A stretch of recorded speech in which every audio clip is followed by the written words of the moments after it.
অবশেষে বেতন বৃদ্ধির ফাইলে মুখ্যমন্ত্রীর সিগনেচার। এই মুহূর্তের অত্যন্ত বড় খবর পার্শ্ব শিক্ষকদের জন্য। রাজ্যের 44,000 পার্শ্ব শিক্ষকদের বঞ্চনার অবসান হতে চলেছে। এই মাত্র যে খবর উঠে এসেছে, জিও মাত্র কয়েক ঘন্টা বাকি রয়েছে জিও ঘোষণা হতে। যে কোনো মুহূর্তে জিও ঘোষণা হতে পারে। এবং সব থেকে যে বড় খবর, মুখ্যমন্ত্রী বেতন বৃদ্ধির ফাইলে সিগনেচার করেছেন। এবং আরও যে বড় খবর, যে প্রশ্নটা আপনারা বিভিন্ন সময়ে করে গেছেন বিভিন্ন নেতৃত্বদের কাছে, বিভিন্ন ইউটিউব চ্যানেলে, সোশ্যাল মিডিয়ায়, যে কত টাকা বেতন বা ভাতা বৃদ্ধি হতে পারে পার্শ্ব শিক্ষকদের। বন্ধুগণ, একটা বিষয় পরিষ্কার করে জানিয়ে রাখি, যেমনটা জানাচ্ছেন নেতৃত্বরা, উল্লেখযোগ্য পরিমাণে বাড়ছে বেতন এবং ইতিমধ্যেই সংগঠনের পক্ষ থেকে ক্রেডিট নেওয়া কিন্তু শুরু হয়ে গিয়েছে। সব মিলিয়ে মোদ্দা কথা সেটা হচ্ছে যে বেতন বৃদ্ধি হচ্ছে, বেতন বৃদ্ধিতে কোনো আশঙ্কা নেই এবং যে কোনো সময় জিও ঘোষণা।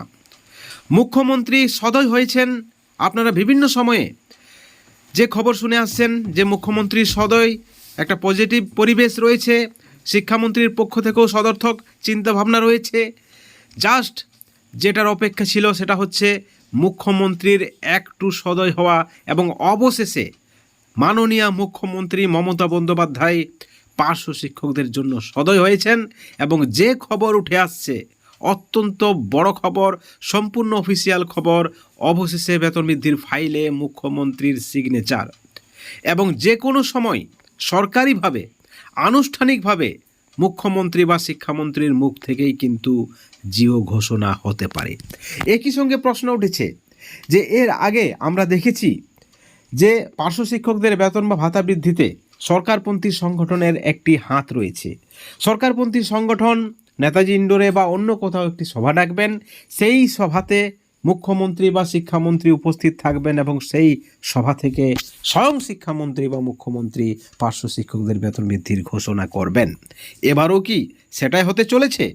বন্ধুগণ, আপনাদেরকে জানিয়ে রাখি, শেষে একটু আশঙ্কা রয়েছে, সেই আশঙ্কার বিষয়েও আমরা কিন্তু আপনাদেরকে বলবো ভিডিওর শেষে। কিন্তু আপনাদেরকে জানিয়ে রাখি, সব থেকে বড় খবর যেটা, কবে জিও, কবে বেতন বৃদ্ধির ঘোষণা হবে, সেটার থেকেও বড় বিষয়, আদৌ জিও হবে তো, আদৌ বেতন বা ভাতা বাড়বে তো পার্শ্ব শিক্ষকদের? অবশেষে সেই প্রশ্নের উত্তর, 100% অথেন্টিক উত্তর, 100% কনফার্ম খবর, পার্শ্ব শিক্ষকদের বেতন বৃদ্ধি হতে চলেছে। এবং একই সঙ্গে যে প্রশ্নটা আপনারা বারবার করে থাকেন, বরাবরই করে থাকেন, যে কতটা বেতন বা ভাতা বাড়বে, মাত্র 2,000-5,000 টাকা বেতন বৃদ্ধি হবে না তো?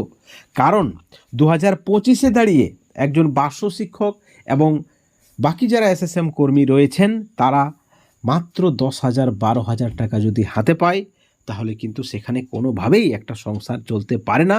4-5 জনের পরিবার, অসুস্থ বাবা মা, বাচ্চাদের পড়াশোনা এবং সংসার চালানো।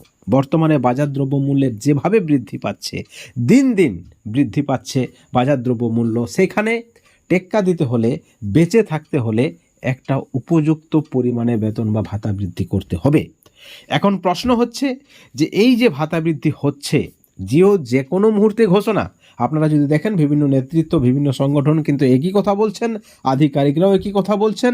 এবং সর্বশেষ যে খবর রয়েছে যে জিও ঘোষণা হতে মাত্র কয়েক ঘন্টা বাকি এবং অবশ্যই একটা উল্লেখযোগ্য পরিমাণে বেতন বা ভাতা বৃদ্ধি হচ্ছে। কিন্তু সেটা কতটা? অনেকেই জানতে চেয়েছেন, 10,000টা 12,000 নয় তো, 12,000টা 15,000 নয় তো? কিন্তু যে খবর উঠে আসছে, অবশ্যই না। সম্ভবত যে খবর আমাদের কাছে রয়েছে, ডবল থেকেও বেতন বা ভাতা বৃদ্ধি বেশি হওয়ার সম্ভাবনা রয়েছে। অর্থাৎ যে বেতন বা ভাতা বর্তমানে পার্শ্ব শিক্ষকরা পাচ্ছেন, পার্শ্ব শিক্ষিকারা পাচ্ছেন, হাই স্কুলের হোক বা আবার প্রাইমারির ক্ষেত্রে, সেই বেতন বা ভাতার পরিমাণটা ডবল থেকেও বেশি হওয়ার সম্ভাবনায় রয়েছে। এখন আরও যে খবর বা যে একটা প্রতিদ্বন্দ্বিতা চলছে, বিতর্ক চলছে, কোন সংগঠনের মাধ্যমে এই বঞ্চনার অবসান হতে চলেছে বা পার্শ্ব শিক্ষকদের বেতন বা ভাতা বৃদ্ধি হতে চলেছে, সেটা সরকারপন্থী সংগঠন নাকি সরকার বিরোধী সংগঠন নাকি সরকার নিরপেক্ষ সংগঠন। পার্শ্ব শিক্ষক ওয়েলফেয়ারের পক্ষ থেকে নেতৃত্ব আব্দুল সালাম জানাচ্ছেন যে তার সংগঠনের মাধ্যমেই এই বেতন বৃদ্ধি হচ্ছে বা ভাতা বৃদ্ধি হচ্ছে পার্শ্ব শিক্ষকদের। তাদের সংগঠন বারবার তারা ছুটে গিয়েছেন নবান্নে, বারবার তারা ছুটে গিয়েছেন মুখ্যমন্ত্রীর কাছে, বারবার তারা ছুটে গিয়েছেন শিক্ষামন্ত্রীর কাছে, এবং তাদের মাধ্যমেই এই বঞ্চনার অবসান হচ্ছে। এবং পার্শ্ব শিক্ষক ওয়েলফেয়ারের পক্ষ থেকে সালাম স্যার আরও দাবি করেছেন যে বেতন বৃদ্ধির জিওতে নাকি তাদের সংগঠনের নাম থাকবে, এবং তিনি এমনও বলেছেন যে শিক্ষামন্ত্রীকে ডাইরেক্ট গিয়ে যদি কেউ জানতে চায় বা কারো যদি জানার ইচ্ছা থাকে জানতে পারেন যে কাদের প্রস্তাবের ভিত্তিতে মুখ্যমন্ত্রী এই পার্শ্ব শিক্ষকদের বেতন বা ভাতা বৃদ্ধি নিয়ে আলোচনা করেছেন এবং অবশেষে মুখ্যমন্ত্রী ফাইলে সই করেছেন। এই বক্তব্যটা কিন্তু ডক্টর সালাম সাহেবের। এবং অপরদিকে যদি আপনারা দেখেন মাননীয় রমিউল ইসলাম স্যার কি বলছেন, তিনি বলছেন যে এর আগেও দুবার ফাইল রিজেক্ট হয়েছে এবং তার দেওয়া 2024-এর আগস্ট মাসের তার দেওয়া ফাইলেই কিন্তু এখনও পড়ে রয়েছে সরকারি সনদে, সেই ফাইল কিন্তু রিজেক্ট হয়ে আসেনি এবং তার দেওয়া ফাইলের ভিত্তিতেই বেতন বা ভাতা বৃদ্ধি হওয়ার একটা সম্ভাবনা রয়েছে, আলোচনা চলছে, অন দা ওয়ে রয়েছে, টেবিলে রয়েছে সেই ফাইল, এবং সেই ফাইলের ভিত্তিতে বেতন বা ভাতা বৃদ্ধি হবে, এই ধরনের একটা ইঙ্গিত কিন্তু তিনিও দিয়েছেন।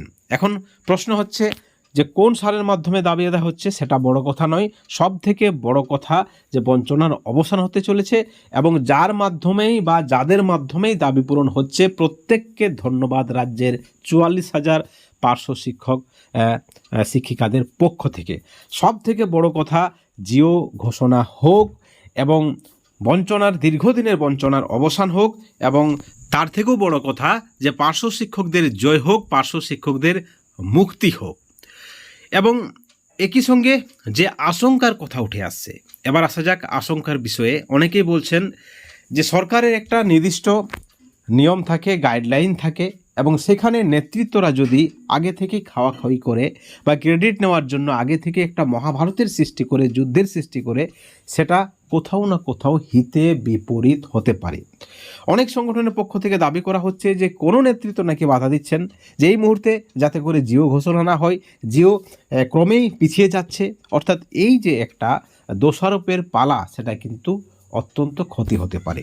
এই পরিপ্রেক্ষিতে আমরা গোপাল দেবনাথ মহাশয়ের একটা কথা বলতে চাই। তিনি বলেছেন, বিশেষ করে সালাম সাহেবের উদ্দেশ্যে তিনি বলেছেন যে সালাম, আপনি বা তুমি এইভাবে আগ বাড়িয়ে কিছু আপডেট দিও না যাতে করে হিতে বিপরীত হয়, পার্শ্ব শিক্ষকদের ক্ষতি হয়। আমরা চ্যানেলের পক্ষ থেকেও সালাম স্যারকে অনুরোধ করব, যদি প্রয়োজন মনে হয় গোপাল দেবনাথ মহাশয়ের এই যে বক্তব্য, এই বক্তব্য নিয়ে একটু ভাবনা চিন্তা করা উচিত। বন্ধুগণ, এই ভিডিওর পরিপ্রেক্ষিতে আপনাদের কি মতামত, আপনাদের কি প্রতিক্রিয়া, অবশ্যই আপনারা আমাদের চ্যানেলের কমেন্ট সেকশনে কমেন্ট করে জানাবেন।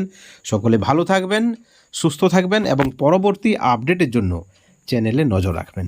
Thank you.